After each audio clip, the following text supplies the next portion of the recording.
All right, looks like everything's good to go. Hello guys, it's Bart Johnson here, and once again it is Saturday, 1 p.m. Eastern time, meaning it's time for us to go live, hang out, spend a little bit of Saturday together, and hopefully check out something cool that you're interested in. So before we dive into our obvious topic of discussion today, I just want to do a few housekeeping things. If it is your first time here and you've stumbled across the channel, welcome, that's awesome. Make sure you go ahead and click subscribe down there if you like the show and you like the content on the channel, and click that notification bell so that you get alerted whenever we have live shows or whenever I put out reviews or other content and stuff like that, because we got a lot of stuff on this channel and a lot more always coming. As you probably have seen down in the description, there's tons and tons of links to stuff that I'll be mentioning during the show, videos and all of that. So everything you'll need is going to be down in there. I also have some Amazon kits and shopping lists if you want to check out some of the gear that I use and all of that. And probably the coolest is our Discord chat. So there's a link to a Discord chat server down in the description, so you can join that and we can hang out and discuss stuff whenever you like, sort of 24/7. So we're trying to build a little bit of a community over there so that we can always be in touch and share our filmmaking knowledge with one another. But enough of all that stuff out of the way. That's all boring, you know that. Today we are here to talk about the Blackmagic Pocket Cinema Camera 4K. And yeah, I am super late to the party on this. It's not because I pre-ordered it and waited and waited and waited. I actually got it really fast after I ordered it, and I'll talk about that. But yeah, I wasn't sold. I wasn't convinced. And so we're going to talk about what sort of swayed me. We're going to look at the camera a little bit today and all of that. But one of the best parts about today, of course, is that we're live. So I encourage you guys to hang out, comment, and chat and ask me questions as we go along. And I have the ability to, give me just 1 second here, pop our live chat up here on the screen, as you can see right here. So your comments will pop up and we can have a discussion, ask questions. You guys can talk with me as we go through stuff about this camera. I see we already have Mr. Trevor in here. It says, looks like someone stuck a camera on your lens. Yeah, so any of you guys who are familiar with the channel know that recently I made a really big purchase that I'm very, very happy with, something that I wanted to do for a long time, and I picked up these lenses. There's a whole show about it. I didn't add a link to that in the description, but I guess I will now. But these are the Schneider Xenon full frame prime lenses, and they are my primary lenses now. They are EF mount. I love them, and yeah, of course, I had to stick that on this camera, because actually that's the only lenses that I've used on this camera so far. And we'll talk a little bit about that as we dive in. Let's see who else we've got hanging out in the chat here. Trevor says, we use Discord for some of the gaming groups I belong to. It's pretty awesome. Yeah, so yeah, Discord is primarily a gaming server, but it's also just for hanging out and chatting, whatever. So if you guys do want to get in touch with me, check out that Discord link down in the server. Mr. Photo Joseph is in here. Good to see you, Joseph. It's been a while since I've been able to drop in on one of your live shows because I've been so busy, but appreciate you being here. So yeah, guys, let's get right to the meat and potatoes of it. The Blackmagic Pocket Cinema Camera 4K. I am late to the game on this for sure. I think it's been almost a year because it was announced last NAB, and it's almost NAB time again. And the camera's here. A lot of people had pre-orders and waited, but I was just skeptical. I wasn't sure if this was going to be the camera for me. I wasn't sure if it was going to fit into my workflow. I wasn't sure if I was going to like it. I had an experience with it, and it completely changed my mind on just one project. So I'll talk about that in a little bit. But I'm not going to go through all the bells and whistles and do a review of this camera because obviously that has been done to death. And I actually feel kind of bad actually doing a video about this camera because it seems to be a topic of discussion in almost every single one of our live shows. For the past year, you can't have a live discussion without somebody bringing up this camera. So obviously there's got to be something to it. It's very intriguing. And all of that. So we will take a peek at it. But first I'm going to show you guys a little bit about what came with the camera, because it really doesn't come with very much, sort of in traditional Blackmagic style. So we'll take a look here at our box. Let me get the camera and giant lens off to the side here. So yeah, this is it, you know. Blackmagic Pocket Cinema Camera 4K. I'm not doing crazy unboxing videos, but I'm sure you guys have seen this. Stuff that it comes with, very minimal. Awesome. DaVinci Resolve Studio 15. I have Resolve, or had Resolve 12.5, the full version, from my Blackmagic Ursa Mini 4.6K, which is my A camera. But Resolve 15 obviously has a lot more power, and Blackmagic always includes their latest software with your purchase of camera. So that is awesome. I don't use Resolve, but maybe this is going to get me to really start looking into it. You got your little welcome thing with software and manual. Who needs all that?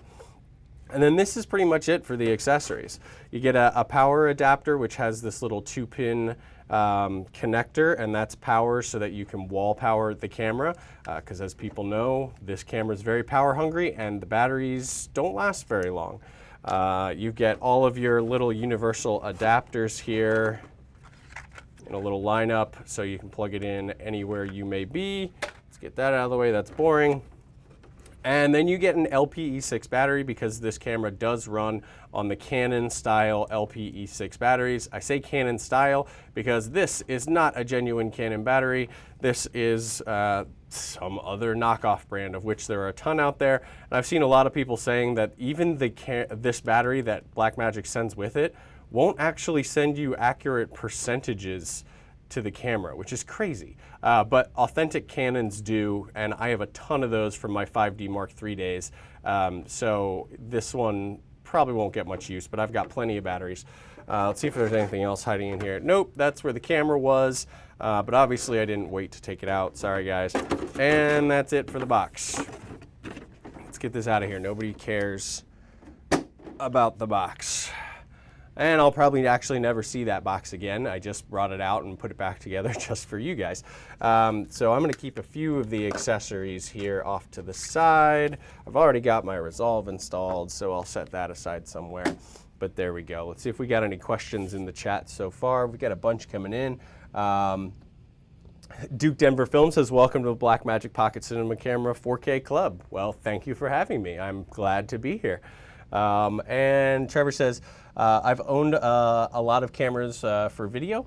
I think it's the best one for video I've ever used. It's got some real quirks, but the image is absolutely incredible. Yeah, that's one of the factors that caused me to pick this camera up, and I'll talk about that in just a moment. And Trevor's talking about Resolve as well. You're going to love Resolve 15. It's a huge upgrade and very powerful. Yeah, I've had Resolve 12.5 for forever, it feels like, and opened it. It looked a little daunting, and I backed out of it, and so stuck with Premiere.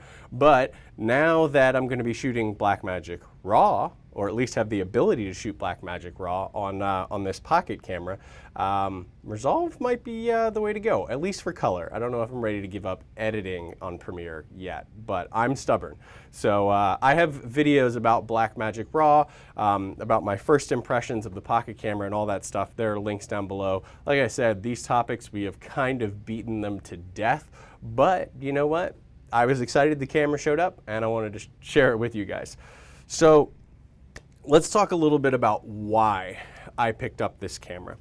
So I did get a chance to look at it at NAB last year, NAB 2018. Wow, crazy, it's 2019. And I got some hands-on time with it. Of course, it was a bit bigger than you would call a pocket camera or a pocketable camera. And That didn't really concern me though, because I really do come from using more large body cameras. And that's one of the main kickers here is when I was shopping a few years ago for a cinema camera, I ended up going with the Blackmagic Ursa Mini 4.6, which is the camera that is filming me right now for our A main angle here. And that's a camera that I do a lot of my professional work with, a lot of my high-end work with, because it really is a really powerful, really beautiful camera. The image is just absolutely amazing. Now, the Ursa Mini is big, and I have for a long time been looking for a sidekick for it, because I would try and do B-roll stuff with the Ursa Mini, and I'd have to mount it on my, my full-scale Ronin. It was big, it was heavy, it was cumbersome. It took a while to set up and switch it from a tripod to gimbal mode and all of that. And it was just really complicated. So I was hoping to have a sidekick camera, something smaller, something that I could get to match relatively well. And that's when I switched over to the Panasonic GH5, or rather added it to my arsenal as opposed to switching to it, I guess. So the Panasonic GH5 is the camera that I have on 2 here. So Panasonic GH5, obviously a lot smaller of a camera, it's over there, a lot smaller of a camera than the Ursa Mini. Mirrorless and all of that. But I was, even with that one, I was hesitant because I wasn't sure about micro four thirds sensors. I was kind of a sensor snob, if you will. You know, I was like, no, nothing smaller than Super 35. I will not touch it. But I started using the GH5 with my Canon glass with a MetaBones speed booster, and I was sold. You know, you can't get quite the same shallow depth of field, but you can get pretty close. And so I was loving having that camera be the sidekick, the B cam, to my Ursa Mini. And so I could have the GH5 very easily mounted on a smaller gimbal, so no need for the giant Ronin. I could use a smaller one, like I was using a Zhiyun Crane V2 for the longest time. And I've recently upgraded to a Moswa Air 2 gimbal, which I absolutely love.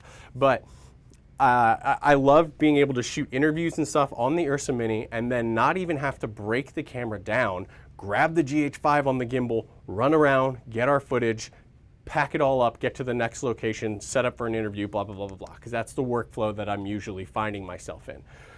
So I like that setup, but the Panasonic look, even with Vlog, took a bit of finessing to match the Ursa Mini.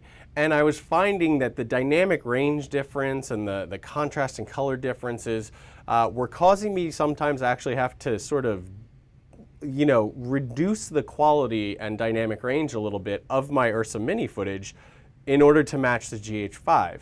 Now, I'm not knocking the GH5. Of course, it's not going to perfectly match or compare to a Super 35 sensor, the 4.6K one that they have in the Ursa Mini, but I wanted something that would match. So when this camera was announced, I had already shed my sensor snobbiness because the GH5 taught me that, yes, micro four thirds is a workable sensor for me. And the promise of keeping it in the same family, keeping similar looks and color science, while still not the exact same dynamic range capabilities as the Ursa Mini, but close. I was like, you know what? If I can have a smaller B cam that will pair almost perfectly image quality wise with my Ursa Mini, then I want that. Now, there were lots of different things that held me back. You know, the reviews about the battery issues.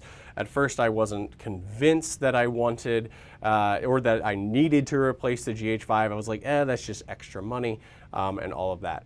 But I know this is a long story here, so bear with me, guys.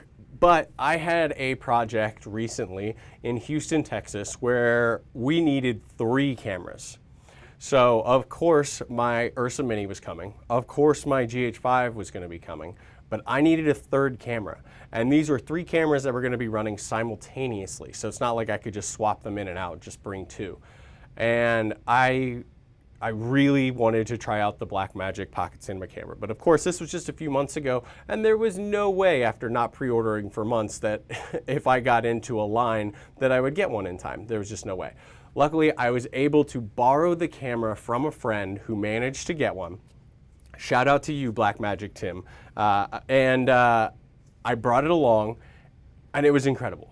I've been able to match the footage so well. You know, it's not a perfect match because they are different sensors, but with very minimal work, I'm able to get everything to match, to look good. It has that sort of Blackmagic color science and feel and look to it, you know, really cinematic and almost sort of soft feeling is how I would kind of describe their footage. And yeah, it was just fantastic. But then the other thing that completely sold me is we had a lot of B-roll stuff that we had to do very fast again.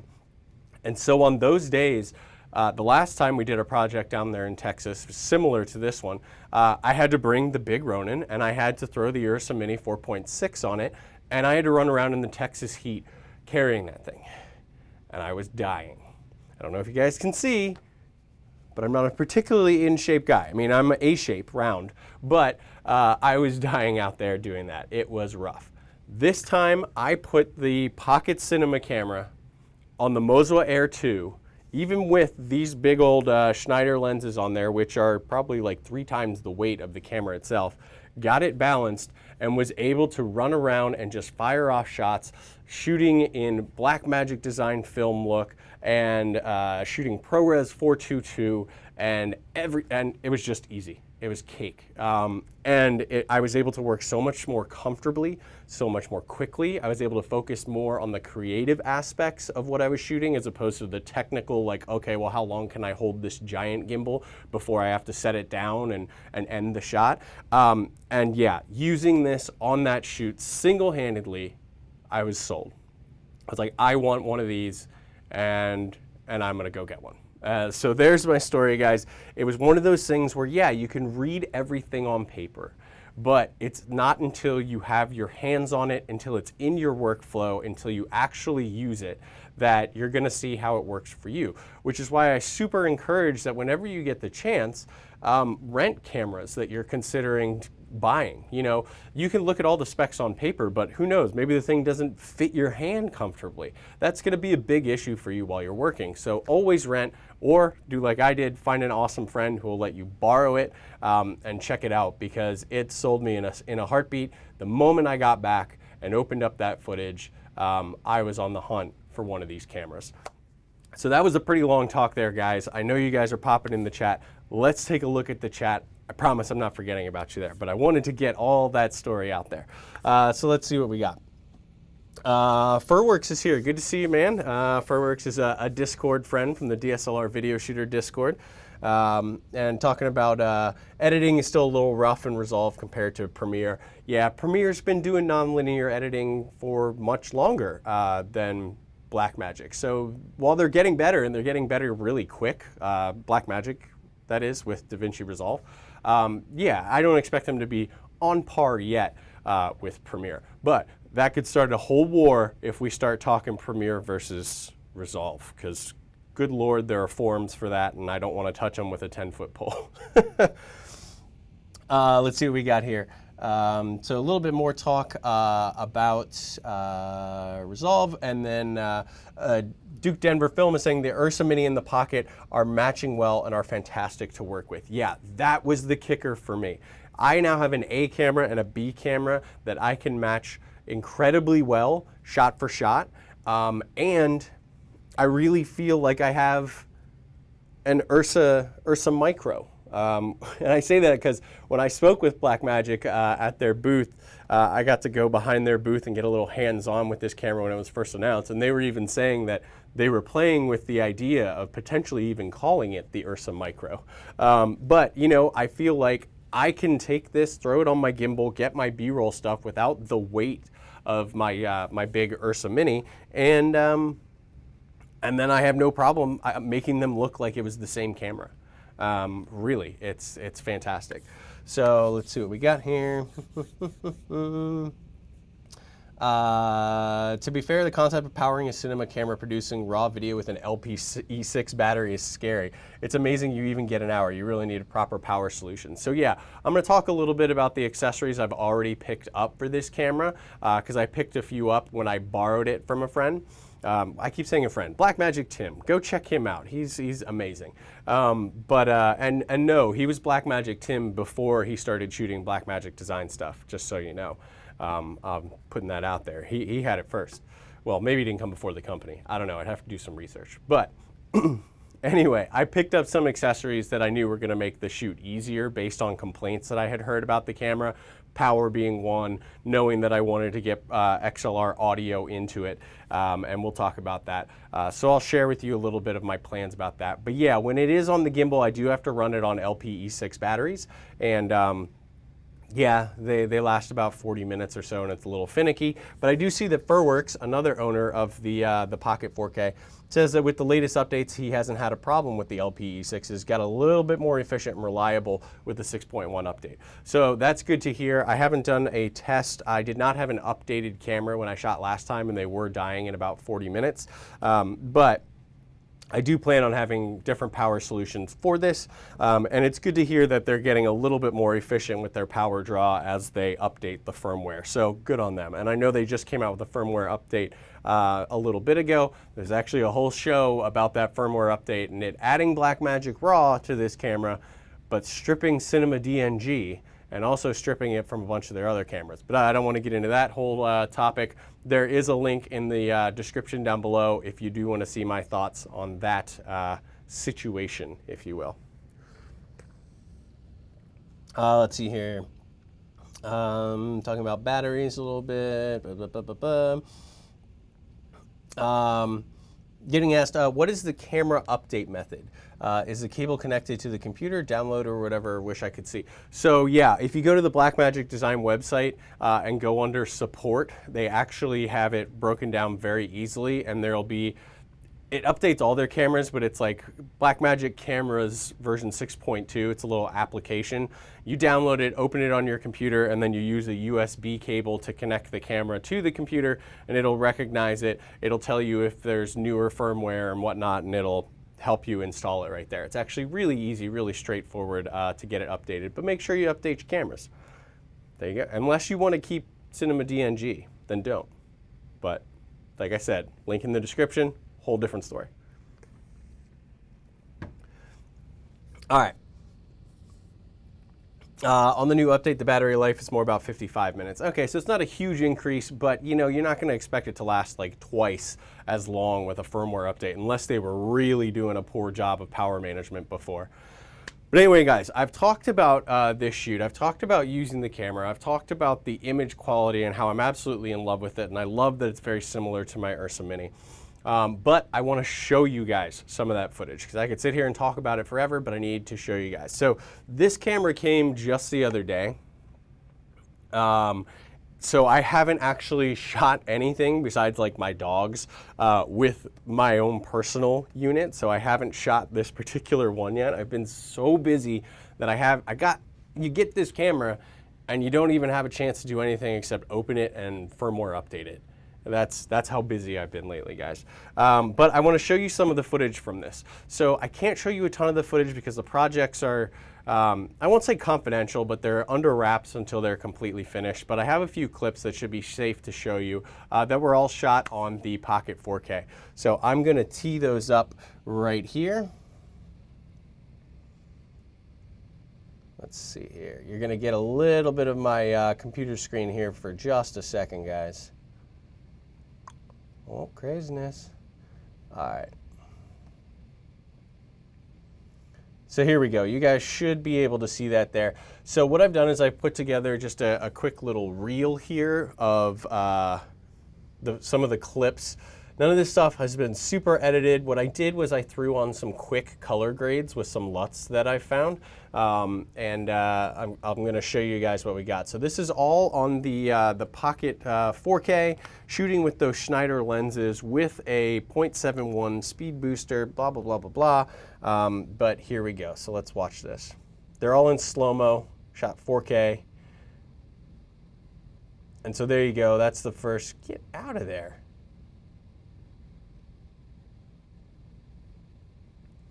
Why are you not going away?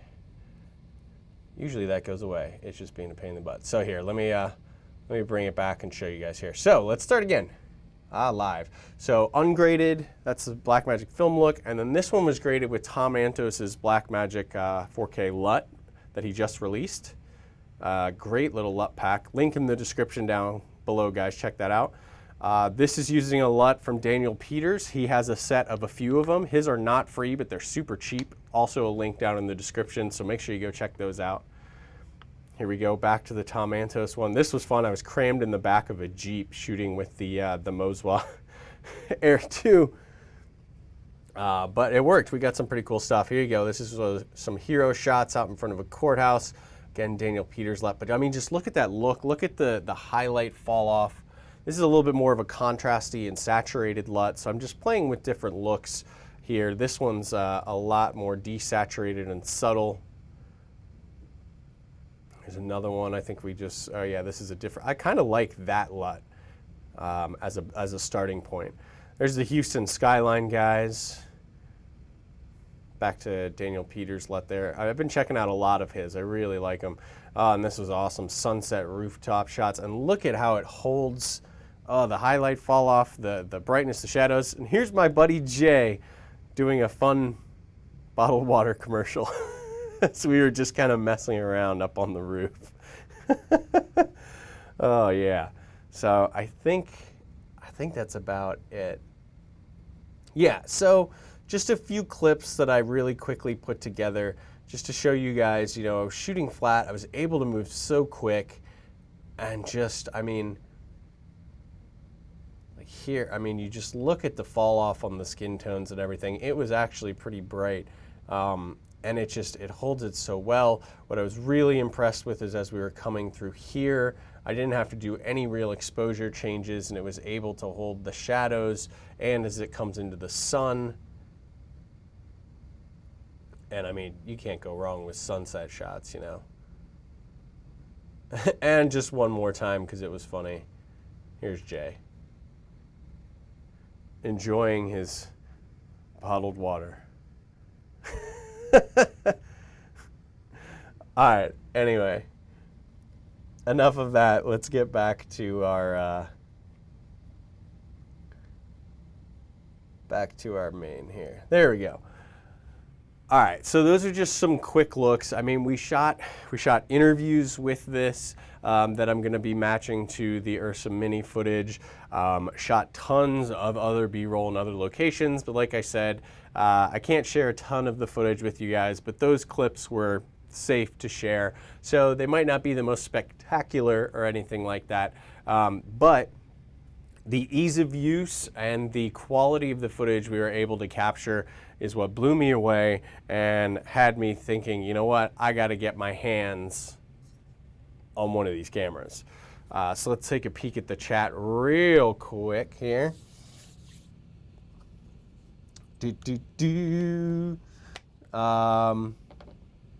Trevor's saying, what are you planning to use for remote start since they took out the length? There's a Bluetooth app, but I'm looking for something a little simpler. So I find that it's actually manageable on the Moswa Air to hold it just one-handed, and I'm able to just like boop, stop the camera like that, no problem, and then be rocking and rolling. So I haven't really thought about remote starting it. I don't know of any situations in my workflow where I would need to remote start it.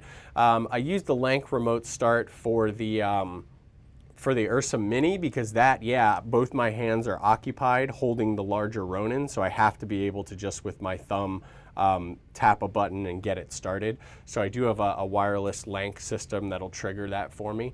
But for this camera, I was okay with really just touching the button. Maybe I'll run into something in the future where I'll need to explore options for that. But for right now, for my purposes, I don't really need it. My buddy DL Moody is here. Yeah, he knows Jay. Yeah, Jay's famous now. You know, with that, he needs to go. I think it was like Ozarka Water or something like that. I need to send that clip to them and see if Jay can get some sponsorship for advertising their water in such an epic and gorgeous way. But good to see you, DL. Glad you could pop in. Trevor's saying there's actually still highlight information above clipping with the Pocket. There's a highlight, recovery switch, and resolve that can get you another stop or so. So that's interesting to know. So the way that I usually expose for this is obviously I'm using histogram as much as I can, going in there and making sure that I'm not clipping. So clipping in highlights, you know that you're going to lose that detail, and no matter what you do, it's not going to come back. The same is true with the shadows, but I tend to preserve my highlights a lot more than I do my shadows, if I have to choose. So I like to, you know, based on a metering of the histogram showing the entire, you know, image and everything, I try and scooch it a little bit to the left, as I call shooting to the left a little.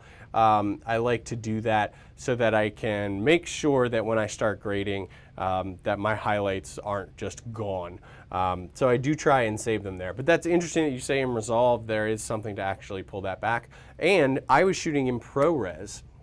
So I'm wondering, obviously you're probably talking about shooting in Blackmagic RAW, which I have not done yet, so I cannot comment on Blackmagic RAW yet, but I am excited to try it out and see what kind of recovery you can do. If you really did make a huge mistake while shooting, how much can you get back?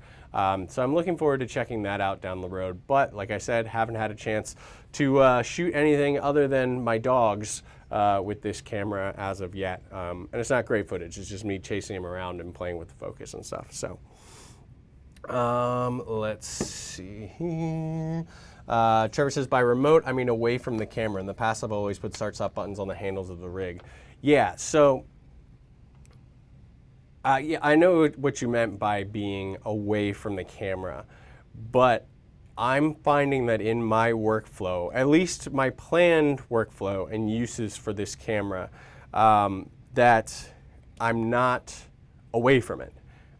It's either on that Moswa Air or it's on a tripod and I'm going to shoot interviews with it or something like that.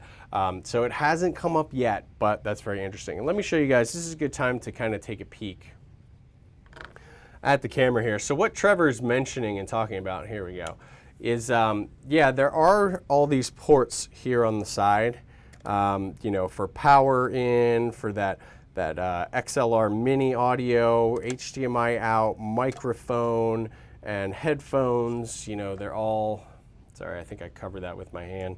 I hate these doors. I'm probably gonna rip them off, to be honest. They're all in there, but there is no link. A remote cable, and so that's what Trevor's talking about. That's a commonly used trigger, and actually the Ursa Mini does use LANC as well to trigger. So there is no real remote triggering option for this besides what he was saying, something over Bluetooth or via an app. So that's what Trevor was referring to there when he was asking about LANC. And at the current time, I don't really have any need for it. But it could be something that I run into in the future. So very true. Talking about yeah, you can't save massively blown out footage. Yeah, you can't make data appear if no data was able to be recorded. That's just, RAW is not magic. So there is, it's not black magic. Pun. I'm making like dad jokes now. I don't even have kids. But yeah, so it's, yeah, you have to still expose properly. No camera's going to work magic for you. But, so, I've kind of been ping-ponging all over the place here, but I want to give a huge shout out because I was able to order this camera last week. Yes? What's the date today? Yeah. Last week, and then it arrived on Wednesday. So I know everybody's probably like, screw you, how the heck did you do that? People have been on wait lists for almost a year and still haven't received them. Well, shout out to my buddy Furworks in a Discord group, actually, Discord chat, so make sure you join those Discord chats, link in the description down below. But he was telling me that he had a buddy who went to this small vendor in California, you know, small shop, and they had a handful of cameras. So I got in touch with them and talked with them, I was like, is this indeed true? And they were like, yeah, every once in a while we're getting a shipment of like 10 cameras. But they're a tiny place, so nobody really goes there expecting to buy cameras. And so I told him, I was like, well, tell you what, hit me up if you do get some in, and I'd be interested. And so after I had come back from the shoot, he hit me up and was like, hey, we got a small batch of cameras in. Do you want one? Yes, I do. Ordered, shipped, arrived. Piece of cake. So I'm not sure if you will have the exact same experience with them. The company is called Firmware Products.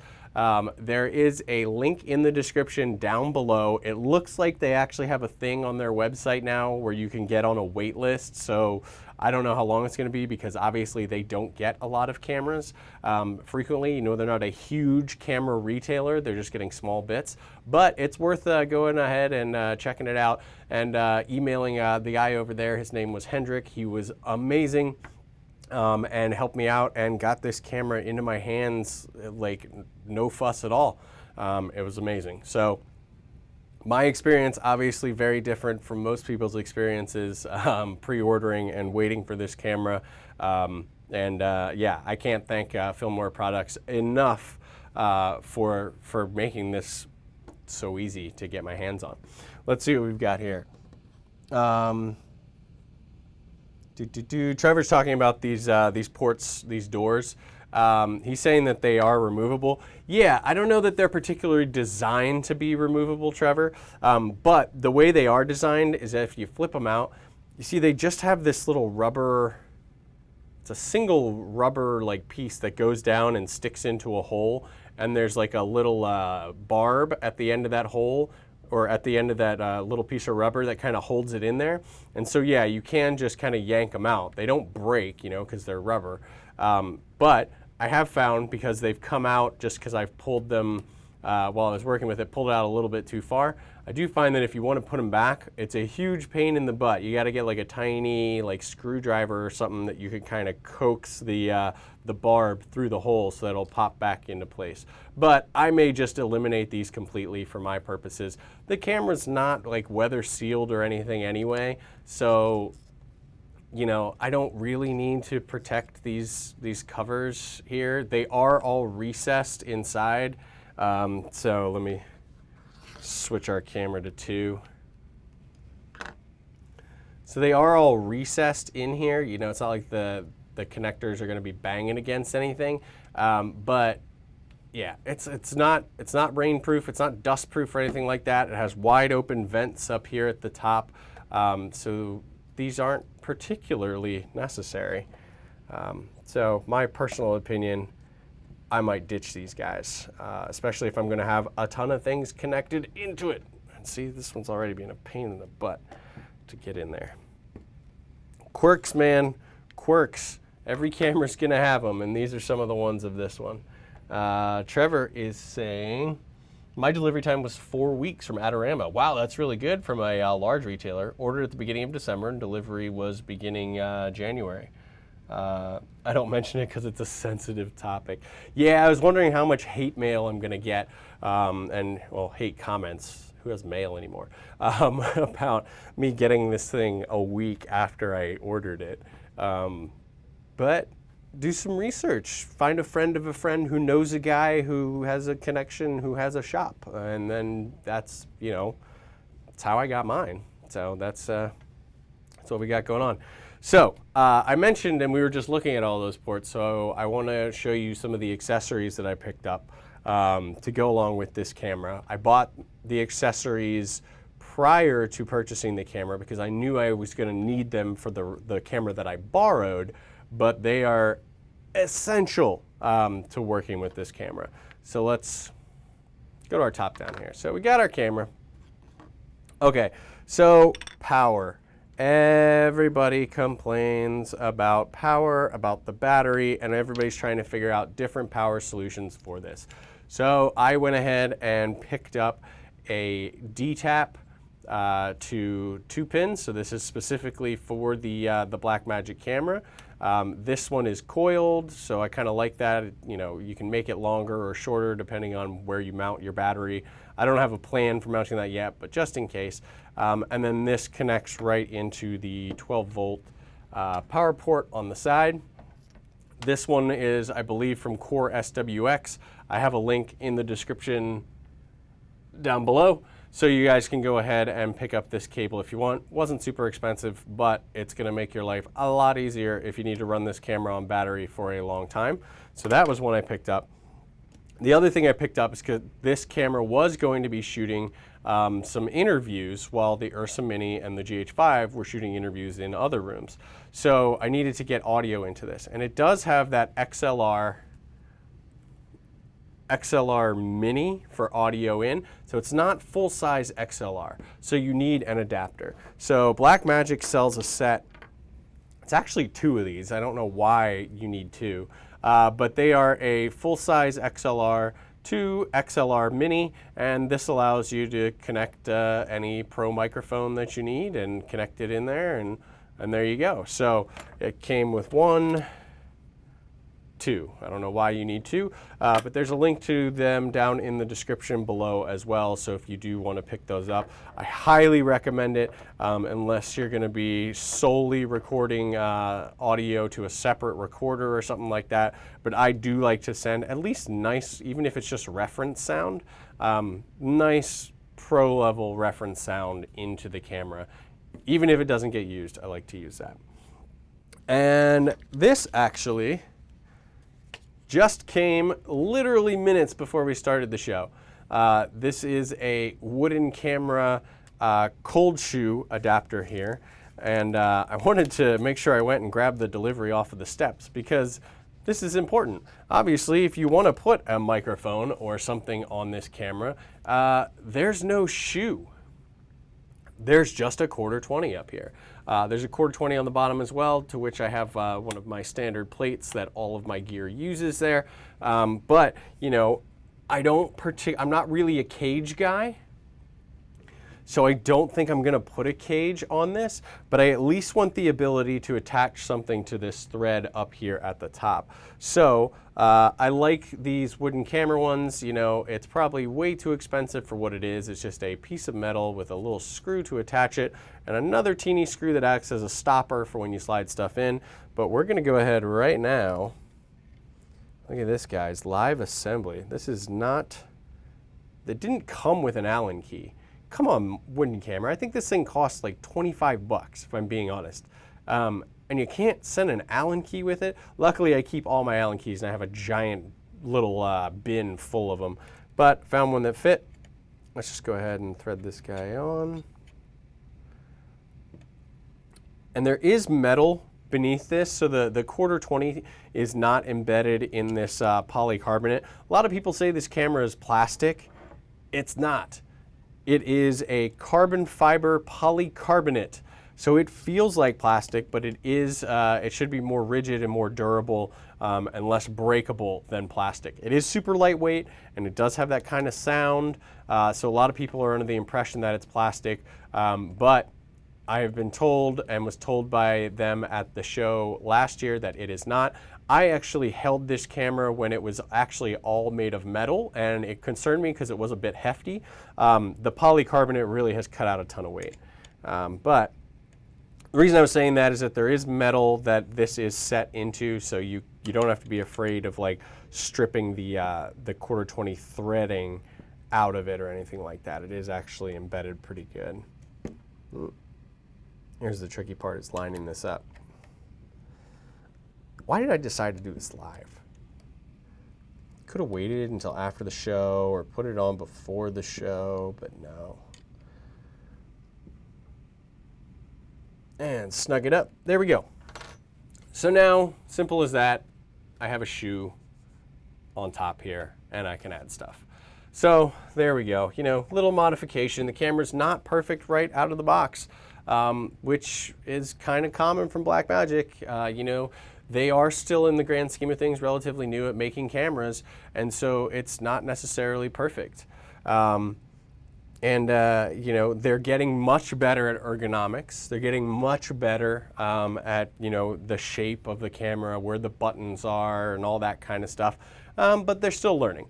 I mean, think about the trapezoidal boxes that we had from them with their first cameras. We've come a long way from that.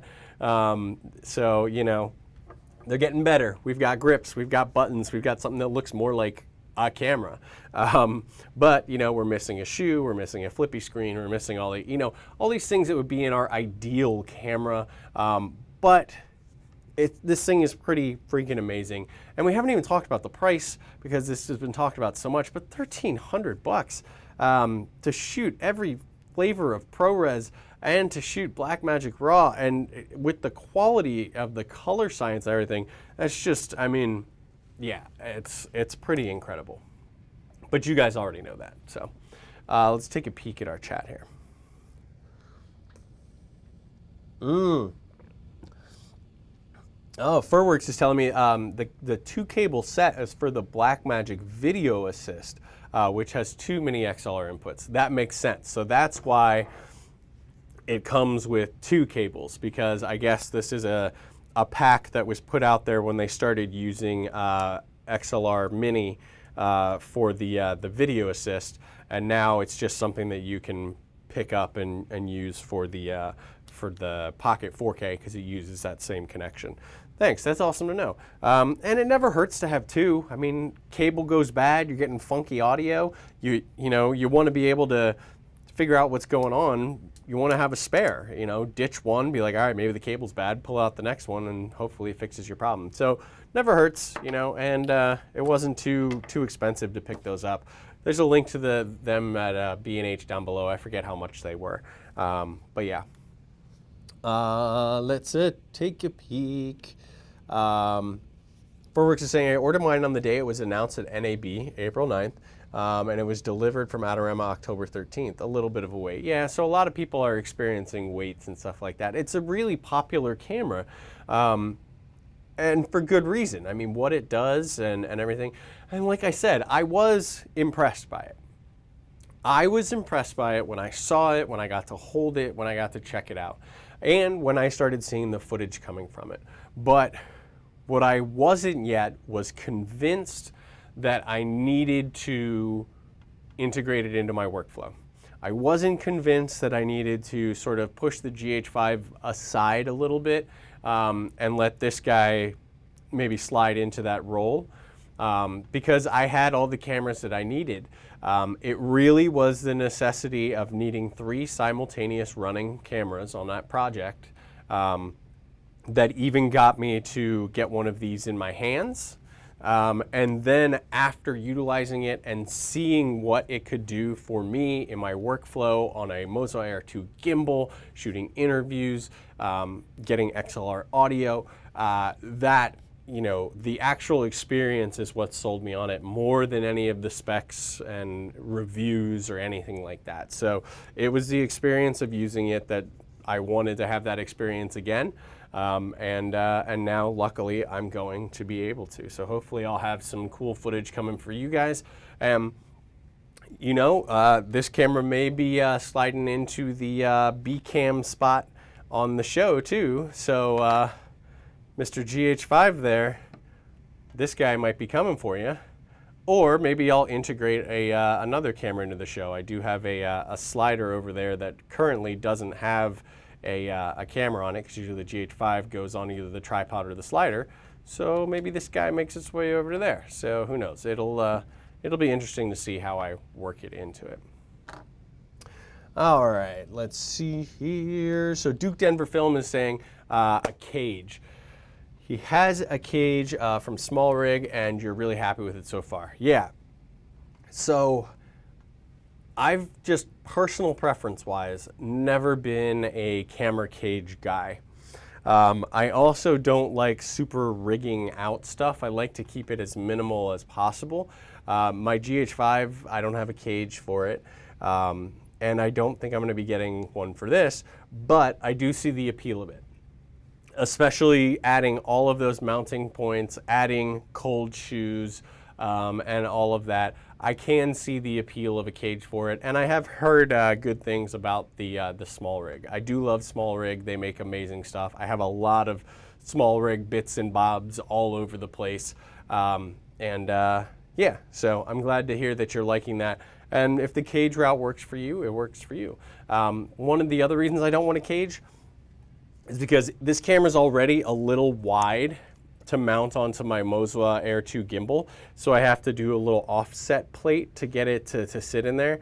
And I think a cage kind of bulking it up, even just like a quarter of an inch, is gonna make it more difficult for me to kind of balance it and slide it in there. And so I've got it set up in a way that I like. Yeah, I know people are like, oh, but your poor lens mount with that MetaBones and that heavy lens on there. Yeah, you know, maybe I'll put some little rod support or something down at the bottom here to give it a little bit of support. But, you know, I like living dangerously. So there we go. Oh, that's one other thing that I wanted to talk to you guys about. Completely out of the blue. But since I was just talking about the speed booster, so I use a MetaBones 0.71x Ultra speed booster to adapt this from EF to the Micro Four Thirds mount. So that's it right there. I got the 0.71 because I was using it with the GH5, and I thought at the time, okay, you know, the 0.64 gets you, you know, takes less of, or takes more of the crop away. But if you use like a Super 35 lens, then some people were experiencing some vignetting at certain focal lengths. So I was like, you know what, I want one that's just gonna work. So I went for the 0.71. I was like, no matter what lens I put on there, a Super 35 lens, a full frame lens, it's gonna be fine. Yeah, that's true, it's been great. But turns out that this sensor is a little bit of a different shape, different size, little tiny bit bigger than what's in my GH5. And I really broke down and thought to myself, you know what, every lens I own is full frame. This set is gonna be my primary set for a very, very long time. They're full frame. You know what, I think I'm just gonna pick up the 0.64 and I'm gonna put it on here. I'm gonna get that little bit of focal length back, and I'm just gonna have it live on here. But MetaBones has done something very interesting. MetaBones, I believe yesterday actually, put out a press release. They have updated the firmware for their current two speed boosters, the 0.71 and the 0.64, to allow compatibility with the Pocket Cinema Camera 4K. So if you do use, all my lenses are manual, so it doesn't really matter to me, but if you use lenses where you need iris control and maybe you weren't getting it, if your autofocus control wasn't there or if it was poor, there's a link in the description down below. Go to the MetaBones site, get the latest firmware, do the update to your MetaBones because they have added compatibility for this camera as of yesterday. So that's cool. But they also announced something interesting. They're going to be releasing a new speed booster that is specifically tailored to the Pocket 4K. And they're also renaming their old Blackmagic Pocket Cinema Camera speed booster to like the Super 16 model, just to avoid confusion because, you know, there's two Pocket Cinema cameras out there. One's 4K, one's not. Very different sensors, very different mounting solutions. So the name change doesn't interest me as much as the fact that they're making one specifically for this camera. And it's been said that it'll only work for this camera. So I don't know what they're going to do. Maybe they're able to optimize it a little bit better for this sensor, either in size or optics quality or whatever. But they do have the whole release that you can take a look at. There's a link down in the description below. So who knows? Maybe I'll pick that up. I'm not usually a fan of picking up equipment that is only usable with one of my cameras. I usually like it to be a little bit more versatile where I can pop it on a bunch of different things.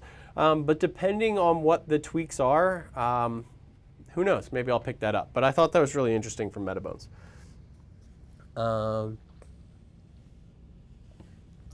Let's see here. Trevor's saying, for me, Blackmagic is kind of like a dealer that sells you a Ferrari at Honda prices, but there's no floor mats, glove box, cover, or interior lights. Yeah, you know, we're getting a lot. You're right, we're getting the engine, you know? We're getting the engine that we need, and the body and the luxuries, if you will, aren't quite there yet. But that's fine, because you know, when it comes down to it, for me, it's all about that image quality that I'm delivering to my client and my audience at the end. Yes, it's great to have a camera that is a dream to work with. That's fantastic. You know, all the buttons are exactly where you want. They've got all the ND filters you want built in and all these things. But the client doesn't get to see, when you deliver the video, how comfortable and happy you were while you were shooting. They get to see that image quality. And so we are getting image quality from like in the range of cameras, several $1,000s more expensive with this at an amazing price. And so I really cannot complain. And I'm not.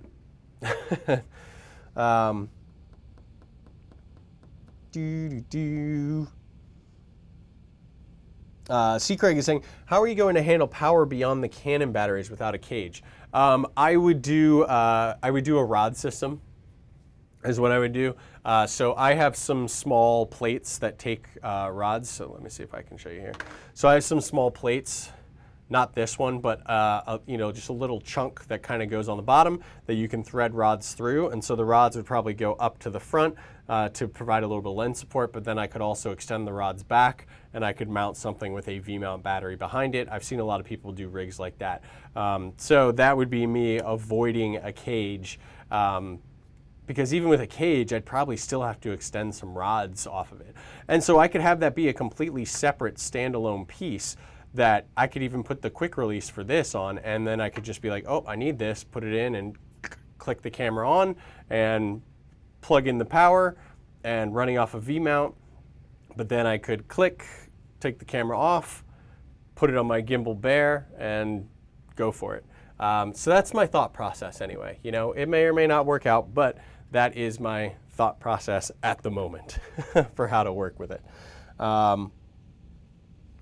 Duke Denver Film is saying, using a cage on the Mosul Air 2, you don't need an offset plate. That's right. I guess there would be quarter 20 mounts all along the bottom. Yes, guys, I get it. There's plenty of arguments for having a cage on this. You know, I'm not knocking cages. I'm just saying that for me personally, I don't like them. I don't know. It's like I'm one of those guys who doesn't like putting like a giant cell phone case on my phone, because I'm like, oh, the phone's so slick on its own. You know, and like I said and have fully admitted before, I'm stubborn, man. You know, who knows? This time next year, you guys might see me just sitting there and be like, check out all these cages that I got on all my cameras. I am now the cage guy. It's totally possible. I was, like I said at the beginning, I was a huge sensor snob. I was like, no, nothing smaller than Super 35 is even worth looking at. Well, guess what? Now I just bought my, oh shoot, I was gonna say second Micro Four Thirds camera, but it's actually my fourth Micro Four Thirds camera. Because I have the GH5, I have two G7s, one of which is my overhead camera here. That guy's a G7. My upstairs streaming camera is a G7. And now this. So now I actually own more Micro Four Thirds size sensor cameras than Super 35 or full frame. So yeah, people change, times change. Change is good, I guess. But there you go, it's funny. I guess I'm really not good at sticking to my guns, am I? Well, maybe it means I'm adaptable. I guess that's a good thing. See, I'm trying to justify this to myself now. You guys are picking me apart. Let's see here. Trevor is saying, the Core SWX has an integrated V-lock clip in it, so you can just slide the pocket right onto the battery. I went with the Atomos Power Station, which is pretty dope. Yeah, you know, I might take a look at some of those mounts and stuff to put a V-mount on it. But to be honest, Small Rig has just a dummy dead plate that you could just attach, V-lock the battery on there, because I use V-mounts, And then, I mean, you're connecting to the D-tap anyway, so you don't need something that actually pulls power from it, but you could get it. I don't know, it'd be really easy to get kind of carried away and sort of defeat the purpose of this thing being so small and stripped down. I mean, not small, but I really like the fact that, like I said, this can live for me on smaller rigs, on smaller gimbals, toss it into a backpack and be able to get almost Ursa Mini quality footage out of it without breaking my back. Now my Ursa Mini's not going anywhere. She's still the boss. She's the big mama, but you know, this guy can help carry some of the weight by making sure I don't have to carry so much weight. See what I did there? We're getting to right about the hour mark, guys, which I knew we would. I knew there'd be plenty to talk about and plenty to take a look at with this camera. But I'm gonna read a few more comments, and then we're gonna go ahead and let everybody get on with their Saturday. Firmware says, yeah, I'm the same way about cell phones. I like my cell phone sleek and thin without a giant protective case. Yeah, you know, I don't like the huge cases. I guess my case is actually kind of big. I mean, it's bigger than the phone actually being slim, but of course, I'm a huge fanboy. Here, I'll show you.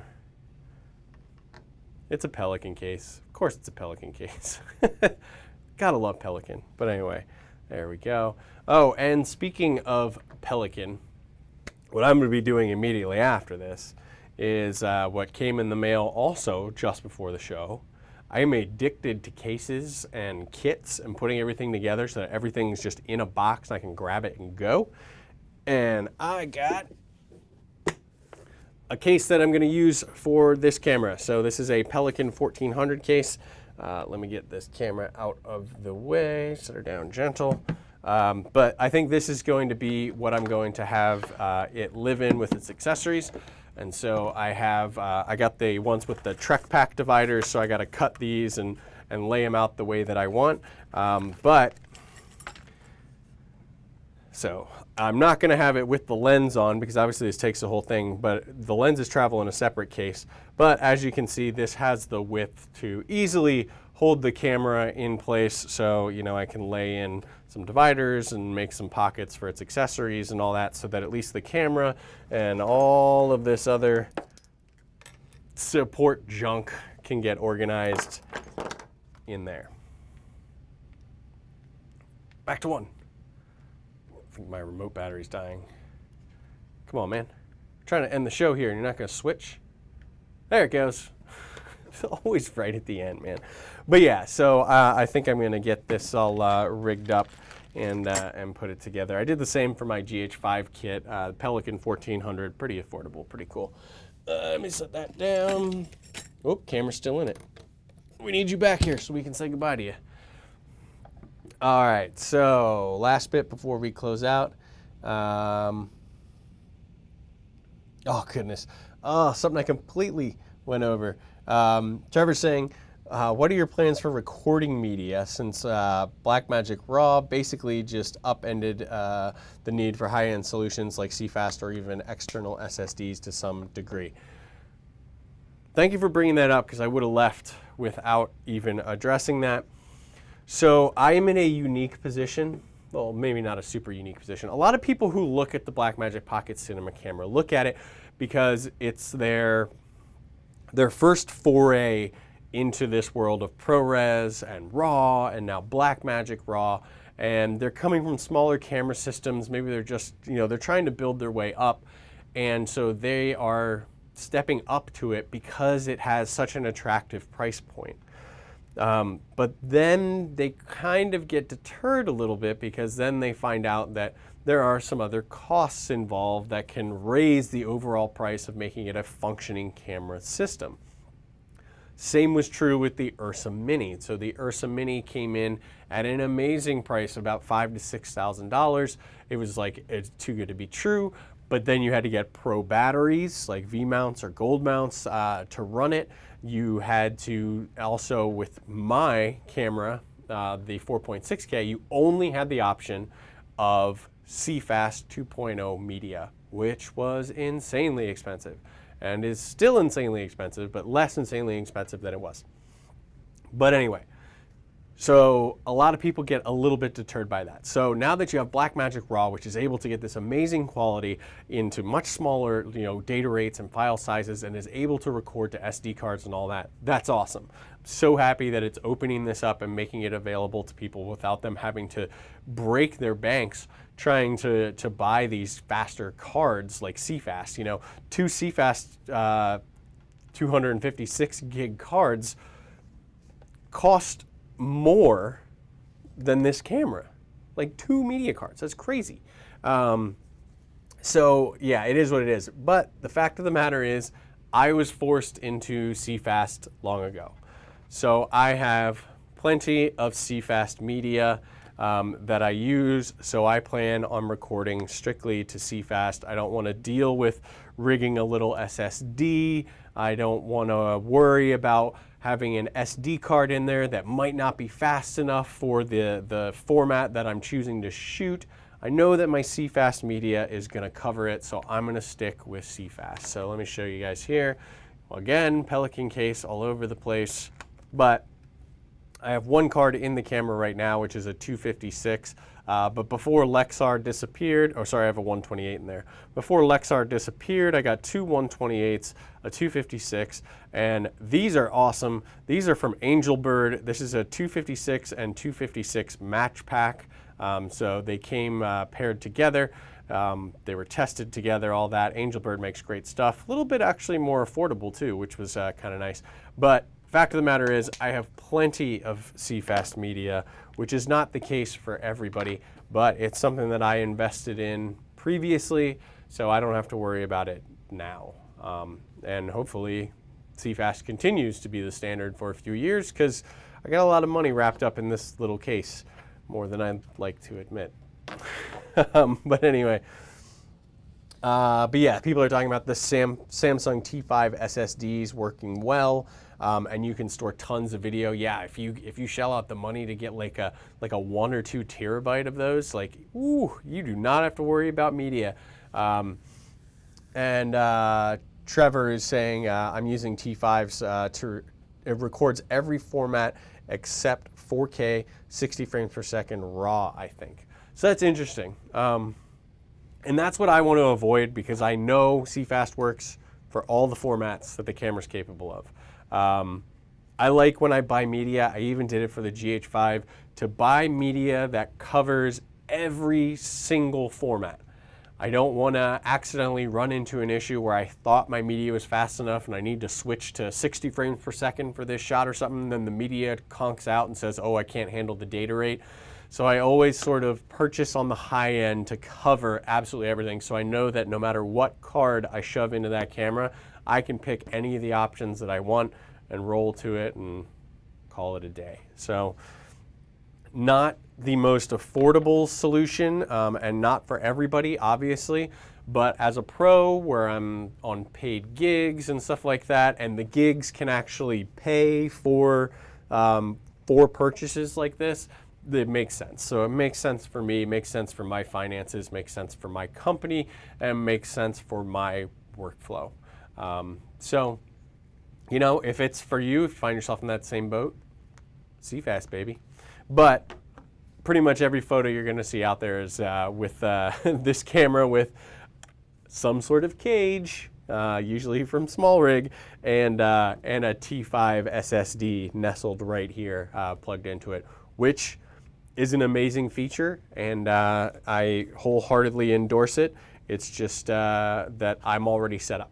That's the only reason that I didn't go that route. If I didn't have these, I probably would. I probably would go that route and check that out and be like, yeah, that's great. So that's the only reason why. Last comment here before I get out of here, guys. We're even a little bit over. Furwick's just saying the 256 T5 I got will do 3:1 4K 60 DCI Blackmagic RAW, but it couldn't do uncompressed cinema DNG. Okay, so he's saying that the T5 that he has could do in Blackmagic RAW 3:1 4K 60 DCI. Awesome. But he's saying that it wouldn't do uncompressed cinema DNG at 4K 60. So not something you have to worry about anymore because Cinema DNG is gone from this camera and never to be seen in Blackmagic cameras again, as far as we know. Link to that video and discussion in the description down below, guys. That's a whole nother thing. But anyway, I am going to close us out. It has been awesome hanging out with you guys for over an hour today, which is fantastic. Great comments, great questions. Hopefully I was able to answer some for you. Hopefully you had some fun just kind of geeking out over a camera with me. You know, there's no content in this show that you hadn't really seen somewhere else. This thing has been reviewed up and down all over YouTube and all that, and you know, nothing new, but it was fun to hang out with you guys, explore it, share my decision-making process on it, share my experience with it, share some of my footage with you, and hopefully I'm gonna have great footage for years to come from this on this channel for you guys, because it's going to be getting into the workflow right away. So if you guys have any additional comments or questions, please make sure to pop them in there down below in the comments after the show is over. Or if you really want to get a quick answer, again, there's that link to that Discord chat server down there so you guys can go and check that out and get in touch with me in real time whenever, no matter what I'm doing. And you can also hang out and chat with each other too. So maybe you can help each other in there by sharing and asking questions. But anyway, guys, take care. Appreciate you hanging out. I believe my schedule is clear and I should see you again next Saturday at 1 p.m. Eastern time. So make sure you subscribe, make sure you click that notification bell so that you get that alert and you'll know what we'll be talking about next week. All right, guys, take care of yourselves and I'll see you then.